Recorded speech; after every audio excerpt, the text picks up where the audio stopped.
Revelations about Beyond the Gates on Monday, August 18, 2025, reveal that Leslie realizes her luck has changed. Meanwhile, trouble is also closing in on the other characters. Doug has advice for Ted and important information for Jacob. In addition, Derek is in danger, which means Ashley will need Shanice's help. Leslie had always believed she was a step ahead of every move, a careful strategist who could never be blindsided by anyone else's maneuvers. She entered every room as if she had already read the script, always knowing what her enemies were thinking, manipulating emotions with nothing more than a glance. But on the morning of August 18, that sense of absolute control began to fracture. An anonymous call from a voice far too familiar tightened her chest. It wasn't a sound from the present but an echo from the past, from a time she wished to bury forever. When she stepped out of her bedroom, the light streaming through the curtains suddenly felt too bright, reflecting the woman she used to be, standing behind the glittering stage lights, holding a microphone like an untouchable goddess. But Leslie was no longer the Leslie of the articulette, no longer standing beside Barbara and the two others she had deliberately erased from every promotional photo. And then the name Peaches surfaced unannounced, like a curse, like claws tearing into an unhealed wound, freezing her body in an endless moment. Peaches wasn't just a shadow, not some stranger who had stumbled upon the group's secrets. She was living proof of what Leslie had done in the past, a decision Leslie thought had been buried beneath contracts, fake smiles, and polished interviews. But now Peaches was no longer silent, no longer lingering off stage, no longer the abandoned one left in the dark. She stepped into the light, smiling calmly as if she had never been cruelly cast aside to make room for someone more fitting for the image Leslie and Barbara had crafted. When Peaches spoke of the articulette, she wasn't just reminiscing, she was asking Leslie directly, had she truly forgotten, or was she still pretending? She hinted that the group had never been for as the public believed, that there was an unreleased recording, a cancelled show the press had never uncovered, and a mother watching from backstage whose eyes never strayed from Leslie. And Barbara? She was still flawless, still adored by the public, but Peaches knew everything, so much that Leslie had to ask herself, what was the true connection between Peaches and Barbara? Why would someone cast out know every backstage detail as though she had written the schedule rather than stood outside the door? If Peaches was indeed the original fourth member, then perhaps Barbara had never been chosen at all, and Leslie had manipulated the group to create a version more suited to her personal ambitions. As whispers of Peaches' return spread through the underground corners of the entertainment world, those who once believed in Leslie began to doubt her. No one had expected Peaches to still be alive in the industry, still holding onto evidence Leslie thought destroyed, a rehearsal tape, a lyric notebook signed by all four, including Peaches. While Leslie tried to mask her panic with composure, she didn't realize that a wave was building beneath her feet, stirred by the memories Peaches and Barbara were quietly awakening. Meanwhile Doug, a man unemployed but far from aimless, appeared right on cue as if placed there by design. Doug knew far too much that wasn't his to know, and his approach to Ted right when Ted and Nicole were unraveling in divorce couldn't be coincidence. He spoke of law, of strategy, of shadowy investments once poured into a project Ted had long forgotten by name. But Ted wasn't his only target. Doug carried something heavier, information he believed Jacob needed to know. Jacob wasn't easily swayed, but when Doug mentioned a man from the 1994 family photo, the one his mother never spoke of, Jacob faltered. Questions of paternity, belonging, the reason he always felt out of place at the family council meetings, all returned like a sudden storm. Doug didn't reveal everything, just enough to rob Jacob of sleep, just enough to make him question all he had believed to be true. And when Jacob stumbled upon a birth certificate copy with a blurred signature and the father's name erased with correction fluid, he knew Doug wasn't bluffing. Elsewhere, Derek fought between life and death after an unexplained accident the police had yet to trace. Once the trusted guardian of the estate, loyal and always ready to confront intruders, Derek now lay motionless, breathing through oxygen, body battered while his attackers remained unseen. Ashley, unwilling to become the next victim, had no choice but to turn to Shanice, the only one capable of tracking in the dark. Shanice was no friend, but in a world where loyalty was a luxury, she was Ashley's only option for survival. In Shanice's possession was a list of secret transactions, unreleased recordings, and a clip showing a shadow pushing Derek down the stairs. If Shanice agreed to help, the truth could come out, but in return Ashley would have to pay, perhaps with a secret she had never confessed to anyone, not even Derek. While the world focused on Ted and Nicole's divorce, on Doug's financial leaks, on Peaches' cryptic return and her shadowy ties to Barbara, Leslie faced a far more bitter choice. Either continue pretending, trying to control the story as before, or confront the past, the unreleased track where all four sang together, with Peaches as lead. If that recording surfaced, Leslie knew her career would not just collapse, the empire she had built on manipulation and strategic alliances would shatter overnight. No one survives the truth, especially when the truth is sung by the voice she buried for 3 decades.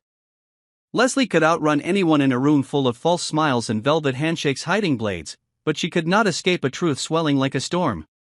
Fame, money, stage trips to evade the press could bury the past for a while, but not forever, not if those who lived that past still breathed, still watched her through cracks she had forgotten to seal.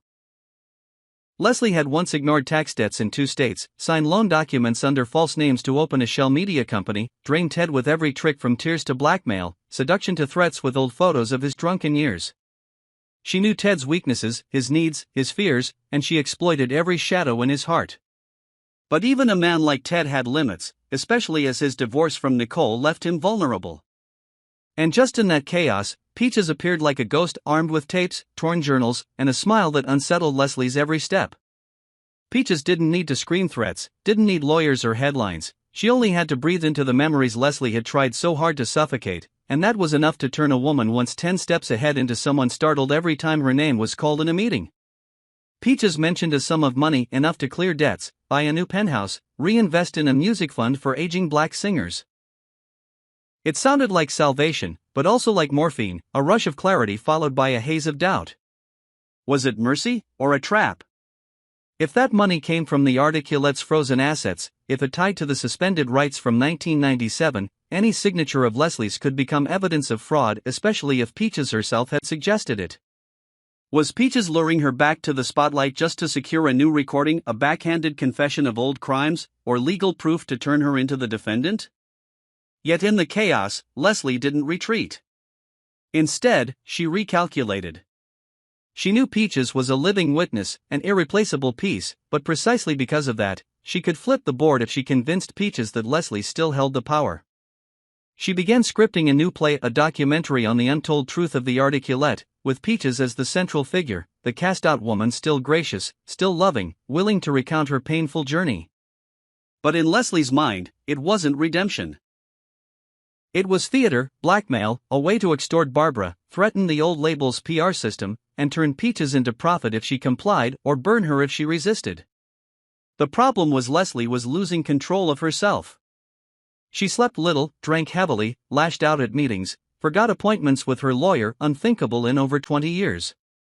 Always the planner, now she felt like a puppet chasing events. Impulsive acts surfaced. Midnight calls to Ted in tears, followed by cold emails threatening lawsuits. Dinner invites to Barbara followed by draft contracts listing Peaches as founding member. Every move contradicted the last, each marked by someone who no longer trusted anyone, not even herself. Peaches noticed. She didn't demand, didn't scream, only observed, planting small details, an old photo in Leslie's purse, a tape left in her voicemail, a casual comment about a mother Leslie always claimed was an orphan. Slowly, Peaches dismantled Leslie's remaining pillars, making her question even her own memories. Was her mother truly a victim of poverty, or the one who tightened the rope around Peaches' dreams? Had she sided with Barbara to orchestrate Peaches' removal so her daughter could become the soul of the group? If so, then Leslie wasn't just a manipulator but a pawn in a purge staged long before her. Peaches never shouted revenge, yet she enacted it with precision, making Leslie burn herself with suspicion, guilt, and fear. The most dangerous part was Leslie still believed she was in control, thinking she was shaping the narrative, while every word, every document she signed, had already been anticipated in Peaches' plan. Perhaps it began years ago, when Peaches kept copies of altered contracts, photos of forged letters, and recordings of conversations between Leslie's mother and Barbara. Now all of it was igniting like time bombs, leaving Leslie with only 2 choices. Run as before, or explode under the stage lights she once thought were glory. Doug was not the kind of man who drew attention, and that was precisely why he slipped into the most sensitive places unnoticed. Beneath his jobless exterior and modest demeanor, Doug carried a razor-sharp memory and keen observation. When he appeared during Ted and Nicole's divorce storm, no one questioned why a man with no work or family ties was there at the exact moment Ted risked losing custody, assets, and reputation. Doug claimed he was just helping, that he'd lived through similar pain and had some advice. But his words, his timing at Ted's haunts, his listening silence, all too perfect to be chance. Had Doug known this explosion was coming and merely waited to insert himself as an innocent piece? Ted, torn by lawyers, media, and family pressure, didn't see Doug steering the conversation. Doug poked at legal weaknesses, suggested vague clever exits, then dropped hints. Nicole meeting a stranger, unexplained money in their daughter's scholarship fund. Nothing concrete, yet enough to destabilize Ted, push him into rash choices. Doug never shoved, he only lit sparks and watched the chain reaction. With Jacob, Doug's approach was different. No pretenses of friendship, just severity and revelation. Jacob, already wrestling with identity, was struck when Doug showed him a faded photo and odd paperwork. Doug said the Dupree family had hidden the truth too long, funds illegally transferred under Jacob's name, or worse, documents showing he wasn't a rightful heir, just a placeholder after another family member's mysterious disappearance. Why did Doug tell Jacob? On the surface, to help him. In reality, perhaps to ignite a confrontation with Joey, the estranged relative at the heart of old disputes. If Jacob leaked Doug's words, Joey and part of the Dupree empire could face investigation, disgrace, or disinheritance. Doug wasn't just a messenger. He was throwing bombs and waiting. The terrifying part was Doug never told anyone the whole truth. Each person got just enough to believe they held a crucial piece. For Ted, fear of losing child and dignity. For Jacob, the hunger to know where he belonged. Doug didn't need a complete story, planting doubt was enough, and in a family like the Duprees, one seed of doubt could collapse everything. While eyes fixated on Leslie and Peaches, in the shadows of power, inheritance, and reputation, Ashley's emotional world shook from something else. Derek, once so important to her life, suddenly faced a life-threatening emergency. Only she could respond quickly. Life had never prepared her for such a script, yet as Derek was rushed into emergency care, her heart pounded in ways she thought long gone. Tears she had once held back in their partings, words left unsaid, now surged uncontrollably. But it wasn't panic making her tremble, it was the weight of responsibility, the question. If she didn't act now, would there ever be another chance? Ashley wasn't one to admit needing help, but Derek's situation was far beyond what she could handle alone. She turned to Shanice, not just a confidant, but a keeper of too many secrets tied to both her and Derek. It wasn't an easy choice, their history was layered with conflict and tested trust. But with Derek's faint pulse and complicated medical records, Shanice was the only one clear-headed enough to see the whole picture. Derek's crisis wasn't just physical, it was the eruption of long-buried emotions between him and Ashley.